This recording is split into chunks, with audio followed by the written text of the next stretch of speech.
అల్లూరి జిల్లా పాడేరు నియోజకవర్గం Telugu Desam party in-charge Giddi Eswari చింతపల్లిలో పార్టీ నాయకులు కార్యకర్తలు ఆయా శాఖల అధికారులతో సమావేశం నిర్వహించారు. చింతపల్లిలో డిగ్రీ కాలేజీని సందర్శించారు. అక్కడ మొక్కలు నాటే కార్యక్రమం చేపట్టి విద్యార్థులతో మాట్లాడి చదువుకోవడం వల్ల ఎన్ని ప్రయోజనాలు ఉన్నాయో, చదువు వలన భవిష్యత్ ఎలా ఉంటుందో విద్యార్థులకు అవగాహన కల్పించారు.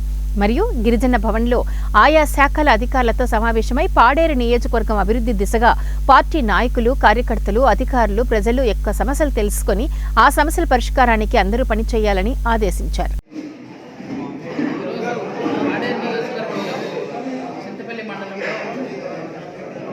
కూటమి ప్రభుత్వం ఏర్పడిన తర్వాత మొన్న బడ్జెట్ సమావేశాలు కూడా పూర్తి చేసుకున్నాం. ఇక ఇప్పటి నుంచి మా పాడేరు నియోజకవర్గంలో అభివృద్ధి సంక్షేమం వైపు కూటమి ప్రభుత్వం వెళ్తుంది కనుక అభివృద్ధి కార్యక్రమాలు జరగాలనంటే ఖచ్చితంగా కూటమి ప్రభుత్వ కార్యకర్తలు, నాయకులు, అలాగే అధికారులకు మధ్యన కోఆర్డినేషన్ జరగాలనంటే ఒక ప్రత్యేక కార్యక్రమాన్ని, అలాగే రేపు కలిసి ఇరు వర్గాలు కూడా ప్రజాక్షేత్రంలోకి వెళ్ళి ప్రాంతాలను అభివృద్ధి చేసేదానికి కానీ